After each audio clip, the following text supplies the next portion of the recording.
Welcome to Red Story. Please subscribe and leave a comment if you enjoy the plot. I lost the only man I've ever loved due to my selfish ideas. It hurts that I hurt him, but it hurts even more that he left. I wish he had stayed so we could work through my mistakes. I wanted him to correct me, not just walk away. I'm disappointed in the choices I made. I had a friend, a caring partner, a gem of a husband, and I threw it all away for something meaningless. I was 19 when I met my husband, and he was 21. We met in a library. I had never been in a relationship before him, never even gone on dates. I was very reserved and focused on my studies. He first approached me by the shelves and said the usual, "I've been seeing you around and I think you're beautiful. I'd like to get to know you. Can I have your number?" I turned him down immediately. I didn't want to know anyone at school. I just wanted to breeze in, get my degree, and leave. Over the next few months, he would come to our table with friends and sit down.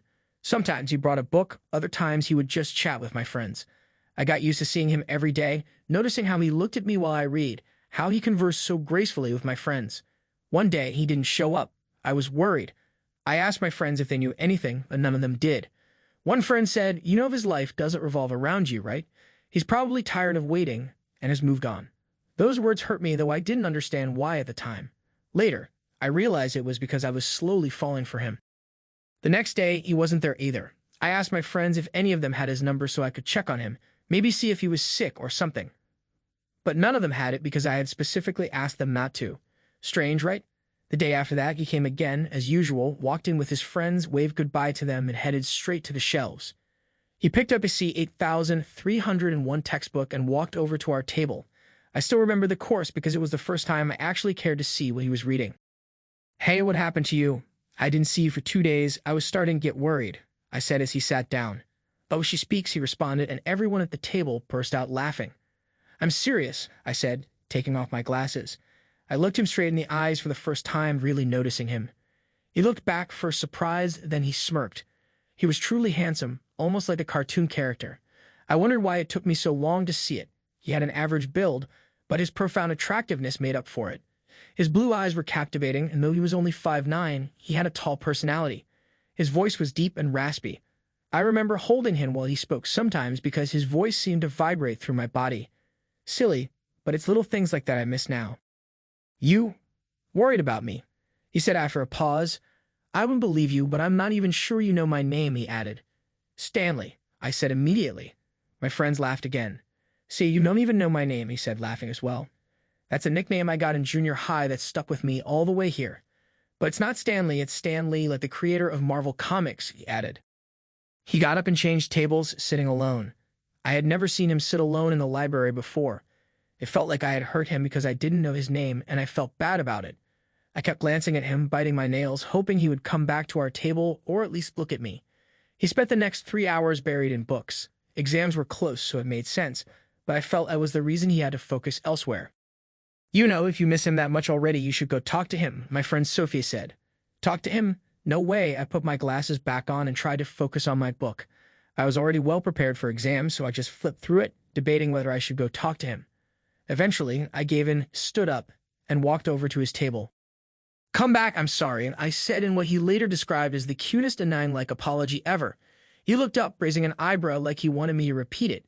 I sat down across from him. It was hard to start a conversation, and he noticed, so he told me it was okay, that he wasn't angry with me. But he wasn't happy that I didn't know his name. He said he had sat alone because he needed to prepare for a test. He added that he would have stayed at our table, but he figured he would spend more time looking at me than studying. "Okay, so what's your name then?" I asked. He put down his book and smiled. "Danielle, meet Daniel," he said, extending his hand for a handshake. I always thought Danielle and Daniel made the best couple's names. I still do. I just don't know why I blew it up. I got up to leave, but he reached for my hand. I remember being shaken to the core. Lol. "If you'd like to be somewhere other than here, I'd like to take you out tomorrow after my test," he said. Deep down, I was thrilled he asked me out. If he had done it earlier, I probably would have flatly refused. But here I was flustered, with butterflies in my stomach for this young man. Honestly, I wish I had a time machine. I would have done a lot of things differently. I would have listened to him, tried harder to make him happy. I would have been less selfish. And now here I am, seeking some sort of sympathy from strangers while I cry and reminisce about the good times I shared with my Daniel. We went on the date, and it was splendid. He was very funny, had a lot of interesting things to say. He was charismatic, and I loved how the girls looked at us with jealousy when they saw us together. He told me on our date that he was the runner-up for Mr. UCLA, and in my mind I thought rightly so because there weren't many guys better looking than him. Our relationship while at UCLA was like something out of a high school romance novel. He was always invited to parties, and when he went, he always walked hand in hand with me.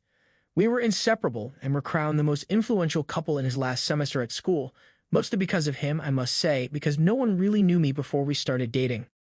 He was my first in everything. First date, first kiss, first love, first everything. I wasn't his first in anything.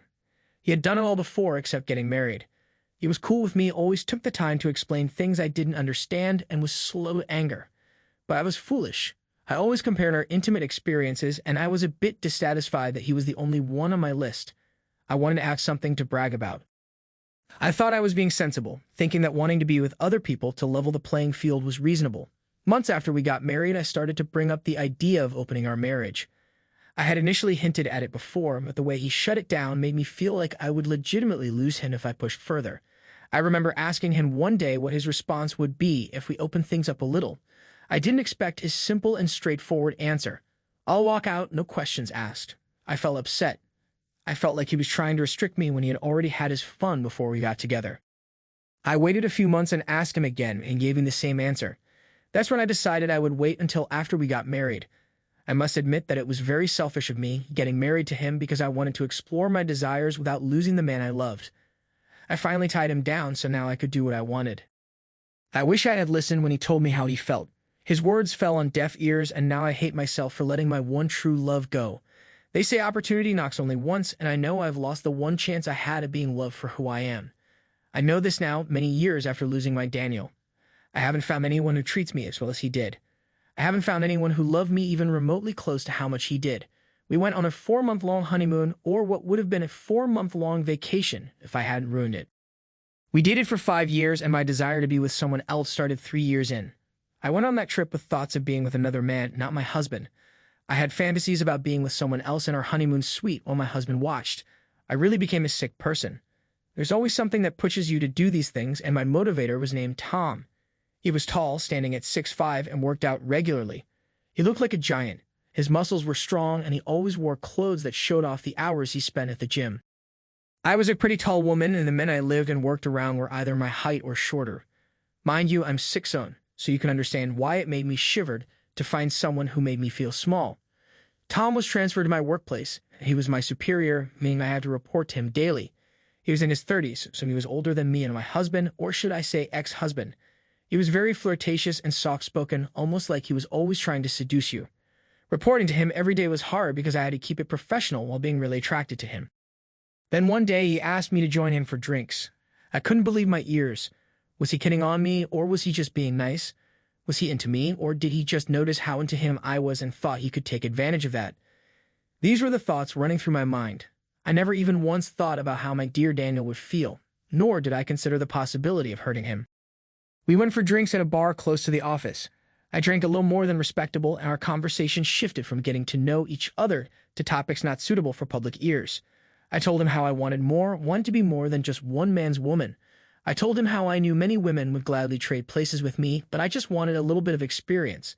I told him everything from wanting to open my marriage to explore my freedom without guilt, to having a crush on him. He asked me if I had discussed this with my husband, to which I responded, yes, but he doesn't see things the way I do, and he said he would lead if I went through with it. Tom then said something that resonated with my foolishness.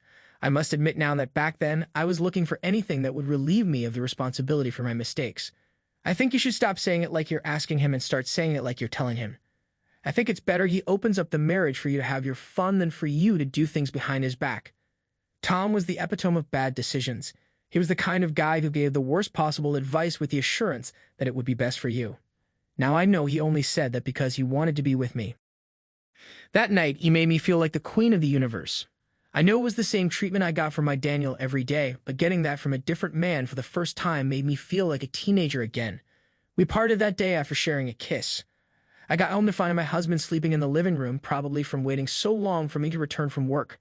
I quietly walked in, went to the bathroom to shower and brush my teeth, so I no longer smelled of alcohol. I was still a little tipsy, but at a controllable level. I woke him up and told him I needed to talk to him about something. He said he also had something to tell me, something exciting, he said, but he let me go first anyway. He had a beautiful smile on his face as he attentively listened while I said my piece, a beautiful smile that I saw fade away in seconds. I didn't mind, though, because I had already decided in my head that I was doing the right thing. I just want you to know that I'm going to have to do this. I would love it if I got your support. I don't think I can live with the fact that you're significantly more experienced than I am. It makes me feel like you've had to settle for me. I don't want to be the girl who was a settlement. I don't want to be craved and adored by other men just as you did with other women before you met me. I don't think I can be happy with this if I don't do this. We're opening the marriage and it's not up for discussion. That was the nonsense I said to the only man who loved me when everyone called me a nerd. Those words remain etched deep in my mind, and now I cry every time I relive that situation. What kind of foolish young woman was I? He looked me in the eyes for a while, then bowed his head as though defeated. He sat there in silence for what seemed like an hour before saying, "Well, you said your piece, so I guess that's that." He got up and went to the bedroom. As he left, I asked him what it was he wanted to tell me. He said it was nothing, that he was tired from brainstorming too much at the office. The next day, I went straight into my boss, Tom's arms. We were intimate in his office that morning, and that was just the beginning of it all. Tom was just my first non-Daniel intimate partner. I had many more. I would go out with the coworkers on Fridays at their regular TGIF spot and would occasionally wake up the next Saturday in the arms of a random person I had never met and never saw again.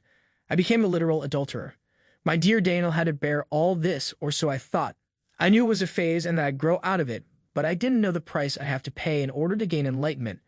I just kept playing around with different men every day or every other day. 2 months later, as I was getting ready for work, Tom came around my house. He was supposed to pick me up, as I thought my husband would have already gone to his workplace early, as he always did. I thought I could use that opportunity to sneak in a few moments before heading to the office together.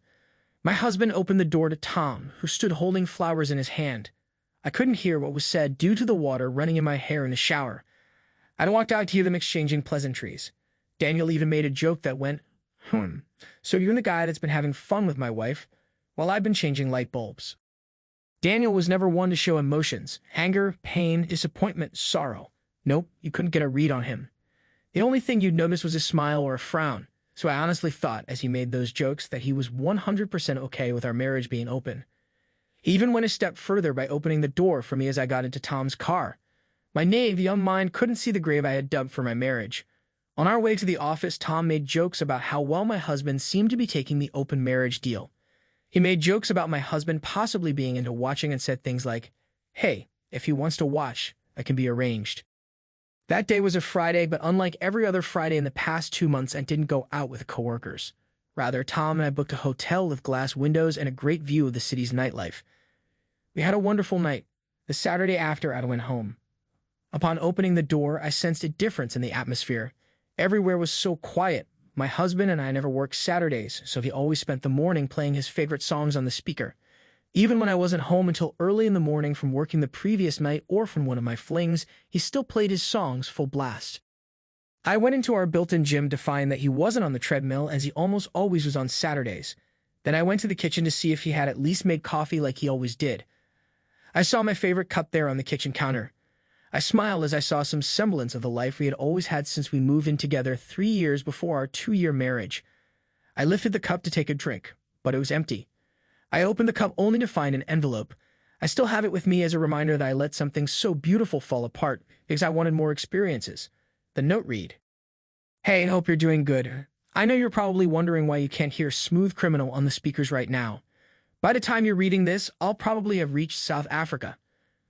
My company is hosting a 5-year program to produce the best computer-literate minds out of Africa, so I'll be spending the next 5 years living in South Africa. Don't worry, I still haven't forgotten about your infidelity. When I get back, we'll start the divorce proceedings. I hope Tom and the others you've been with were worth it. When you said you wanted to open the marriage, I thought you were joking, but yesterday proved to me that you weren't. I regret knowing you. If I could change anything in my life, I'd have left the first time you said no. You're really not worth the heartache you've caused over the years, and I'm not going to lie. I don't wish you well." Alongside the note was a flight ticket dated for that Saturday, June 7, 2014, and a passport, which was for me. At the back of the flight ticket was a note that read, "Remember the news I mentioned 2 months ago? This was it. My company was going to sponsor both our stay in South Africa. They were also willing to give you a job." At the bottom of the cup was his wedding ring. My whole world came crashing down in front of me. I spent the rest of the day staring at the cup. I couldn't eat. I couldn't drink anything. I just stared at the cup. What followed was a long year of depression as my world slowly started to fall apart, starting with the next day when Elias, Tom's best friend and longtime friend, came over to pick up all of Tom's belongings. I was crying my eyes out as I watched him and the movers he called take away all of Tom's things, which had almost grown to have sentimental value to me. Elias, out of his own good heart, let me keep a box of Tom's cologne and his favorite hoodie, only to come back the next day to take it. He walked in that day and I was still dressed in the outfit I wore to work on Friday. He practically dragged the hoodie out of my hands that day. I was weak from crying for over 24 hours. Otherwise, I would have put up a fight. Elias looked at me angrily and said, "Daniel told me what you did. You're a disgrace to women worldwide, and I hope you regret this for the rest of your life." He then went in search of the cologne and grabbed that too. As he walked out of the house, he said, "If not for the laws of the country, I wouldn't have spat in your face. You see how this room is? That's how I hope your life ends up sad and empty." Elias was never one to hold back. He always said things as he saw them and always made his intentions clear. Whether he liked you or not, he'd say so to your face. His words hurt me then, but they hurt more now because since my precious half left me, the house has always been sad and empty. I tried to throw myself into something or someone just to get my mind off losing my lover. Tom got transferred again just a week after the incident, this time at his own request. I asked him why he asked for a transfer, stating that I thought we were building something. He bluntly told me that he was moving away from me, that he had had his fun, and it was time to move on. He also advised me to close my marriage with Tom before it was too late. Little did he know that it was already too late 1 week ago.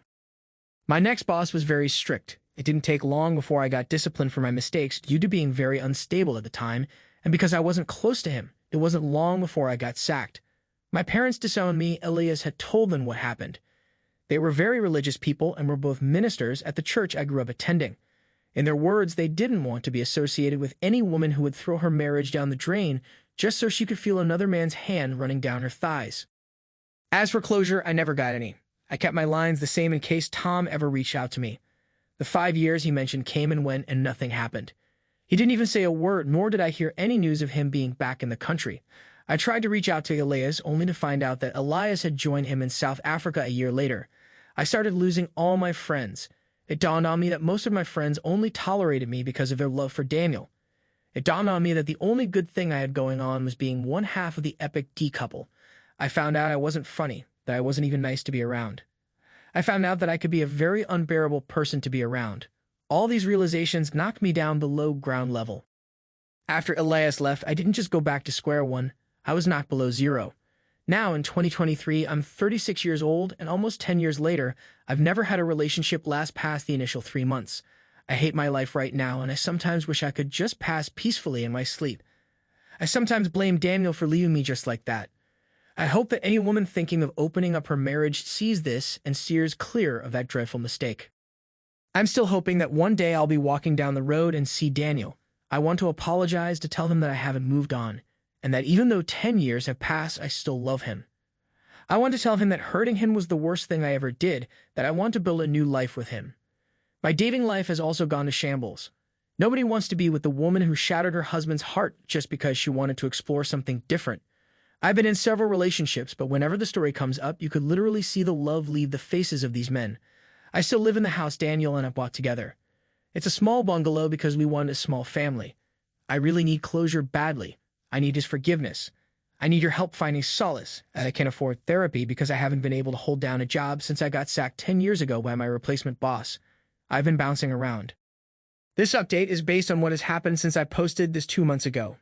For those who didn't see the previous post, this is an update on how my husband or ex-husband, depending on how you view things, left me when I decided I was going to open up our marriage.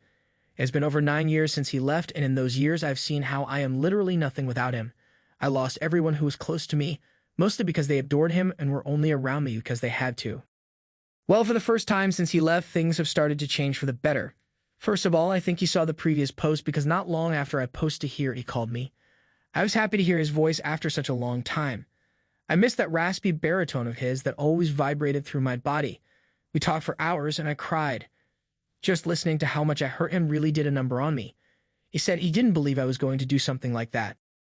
He said he initially thought it was one of my late April Fool's pranks. He said a part of him died when he saw and had that conversation with Tom. He said he felt like a fool and was mad at himself for staying until I broke him. He told me why he decided not to come back after the initial 5 years.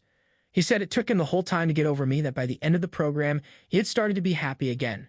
He said he didn't want to see me again because being in the same room with me would jeopardize his happiness. I, in turn, told him how my life had gone. Throughout what seemed like a 2-hour conversation on the phone, I cried. We talked about the good old days, and I cried because I really let this man go. At the end of the conversation, he told me he would be in the U.S. in a week and that he would come to see me at the house. He'd come to the house in a week's time. He came to drop off the divorce papers. He saw how miserable I was in the house. He saw the cup with the letter and his ring still at the bottom. He saw how the rooms he emptied remain empty, even almost 10 years later. For the first time since I had known him, I was finally able to get a read on his emotions. Pity. I saw pity in his eyes. He asked me about my life, and I told him more things that I hadn't already told him over the phone. He asked about Tom, calling him a tall, unattractive gym freak. I told him how things went, how Tom came, was with me for 2 months and left. He clicked his teeth, something he had probably learned from his time in Africa. He shook his head and said, "So 2 months of intimacy was what you threw a 7-year relationship out the window for?" Then he asked me how it was. In all honesty, I have never had someone who treated me better than Daniel did in bed. He knew me inside and out and knew how to get me where I wanted to be. He wasn't like all the other guys who simply wanted to come and go. I was sad to admit that I had thrown everything that made me who I was just for something Daniel even did better than all the other 14 men I had been with along the line. In his pity, he offered to pay for me to get therapy. He said he had moved on and that I also deserved to move on too. He made me feel like the world revolved around me one last time. Then he left. We have now finalized the divorce, and I'm 1 month into the therapy sessions, all thanks to Daniel. I thank God for the perfect gift of a man that he brought along my way, and I still hate myself for ruining it. Although now it's time to focus on being a better human being. It only took me 36 years. I thank you guys again for reading this. I hope nothing else will occur to make me want to come back to this. I hope now that I can finally move on.